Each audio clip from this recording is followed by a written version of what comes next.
His Excellency, President of Sri Lanka, BIMSTEC सदस्य देशों के मेरे मित्र और साथी लीडर्स,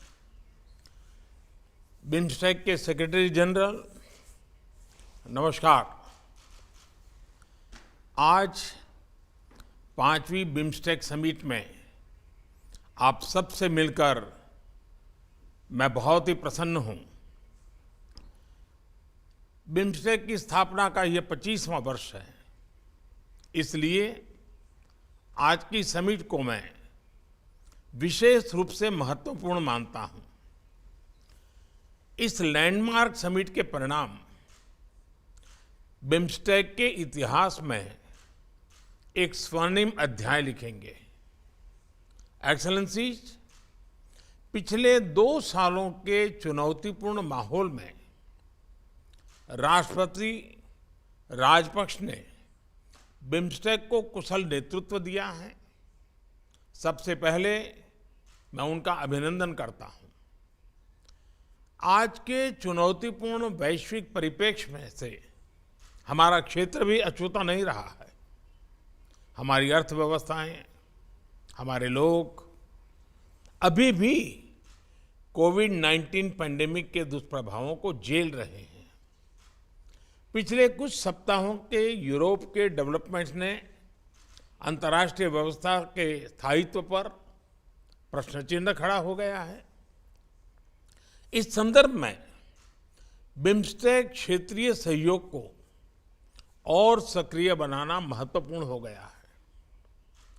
हमारी क्षेत्रीय सुरक्षा को अधिक प्राथमिकता देना भी अनिवार्य हो गया है। एक्सेलेंसीज, आज हमारे बिम्स्टेक चार्टर को एडॉप्ट किया जा रहा है।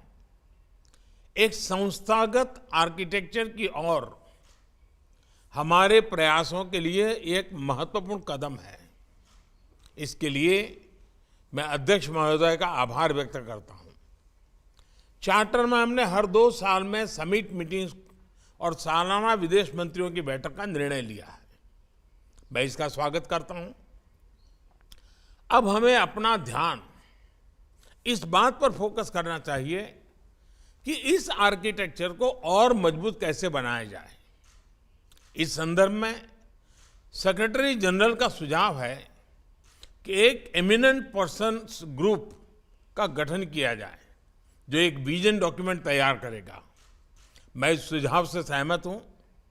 बिम्स्टेक हमारी अपेक्षाओं को पूरा करे, इसके लिए सचिवालय की क्षमता को बढ़ाना भी महत्वपूर्ण है। मेरा सुझाव है कि सेक्रेटरी जनरल पर इस लक्ष्य की प्राप्ति के लिए एक रोड मैप बनाएं। यह महत्वपूर्ण कार्य समय और अपेक्षा के अनुरूप पूरा हो।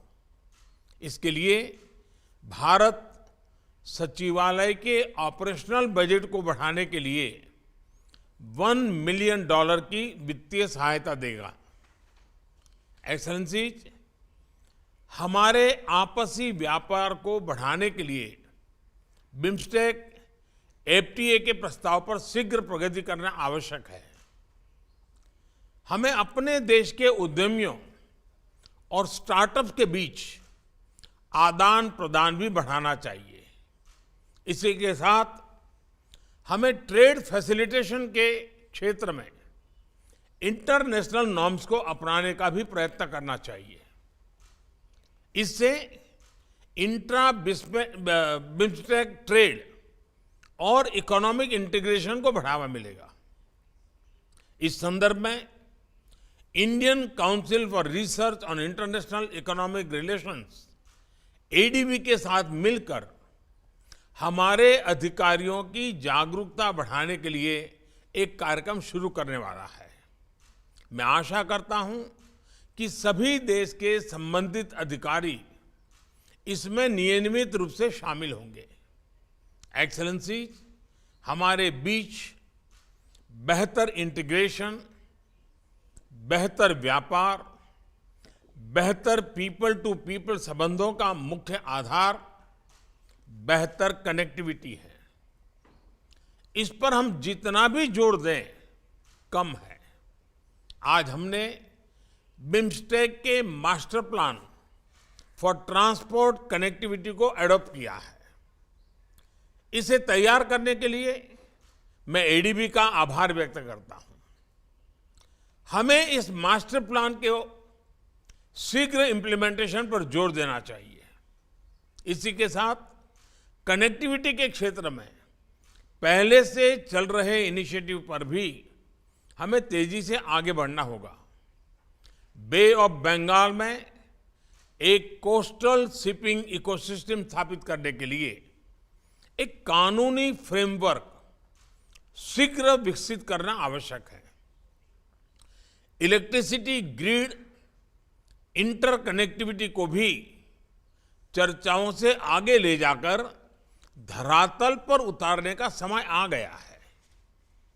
इसी तरह रोड कनेक्टिविटी बढ़ाने के लिए भी एक लीगल फ्रेमवर्क की स्थापना महत्वपूर्ण है। एक्सेलेंसीज, हमारे क्षेत्र पर हमेशा से प्राकृतिक आपदाओं का खतरा रहा है। डिजास्टर मैनेजमेंट, विशेषकर डिजास्टर रिस्क रिडक्शन पर सहयोग के लिए BIMSTEC centre for weather and climate एक महत्वपूर्ण संस्था है और इसे सक्रिय बनाने के लिए मैं आप सबका सहयोग चाहूंगा। इस सेंटर के कार्य को पुनः शुरू करने के लिए भारत $3 मिलियन का योगदान करने को तैयार है।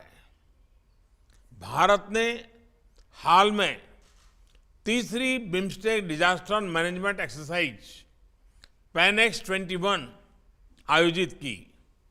इस तरह की एक्सरसाइजेज नियमित रूप से होनी चाहिए ताकि हमारे अधिकारियों के बीच डिजास्टर के समय साथ काम करने की इंस्टीट्यूशनल व्यवस्था मजबूत हो।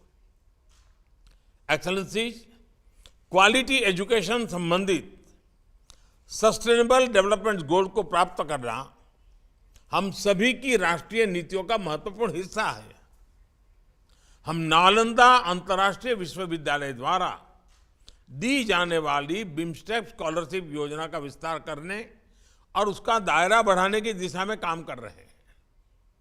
हम बंगाल की खाड़ी को केंद्र में रखते हुए मरीन साइंस पर ज्वाइंट रिसर्च को बढ़ावा देने का भी प्रयत्न कर रहे हैं। कृषि क्षेत्र सभी बिम्स्टेक देशों की अर्थव्यवस्था का आधार है।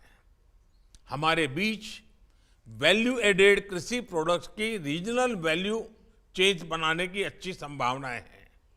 इसके लिए हमने भारत के एक संस्थान RIS को व्यापक अध्ययन करने का कार्य दिया है।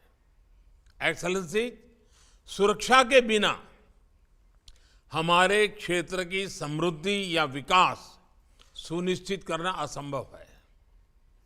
काठमांडू में हमारी चौथी समिट में हमने आतंकवाद, ट्रांसनेशनल क्राइम और नॉन ट्रेडिशनल थ्रेट्स के खिलाफ क्षेत्रीय कानूनी ढांचे को सुदृढ़ करने का निर्णय लिया था।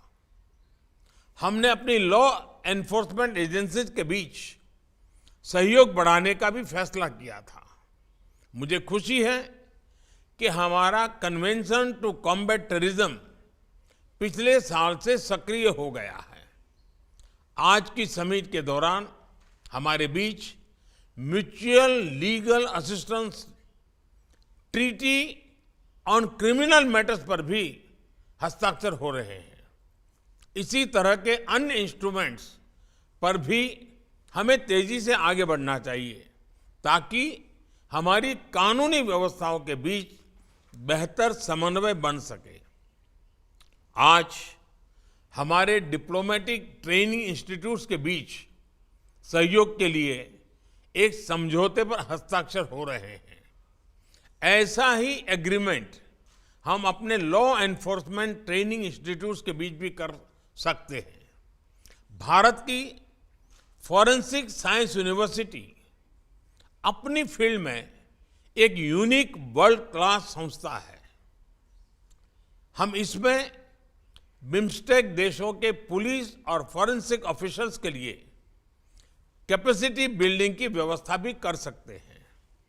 एक्सेलेंसीज, आज जब हमारा क्षेत्र स्वास्थ्य और इकोनॉमिक सिक्योरिटी की चुनौतियों का सामना कर रहा है, हमारे बीच एकजुटता और सहयोग समय की मांग है। आज समय है बे ऑफ बंगाल को bridge of connectivity, bridge of prosperity, bridge of security बनाने का। मैं आप सबका आह्वान करता हूं कि 1997 में जिन लक्ष्यों के लिए हमने साथ साथ चलने का निर्णय लिया था, उनकी प्राप्ति के लिए हम एक नए जोश, नई ऊर्जा के साथ फिर से अपने आप को समर्पित करें। प्रधानमंत्री प्रयुक्त चान-ओछा बिम्स्टेक के अगले अध्यक्ष के रूप में मैं थाईलैंड का स्वागत करता हूं और शुभकामनाएं देता हूं। आप सबका बहुत बहुत धन्यवाद।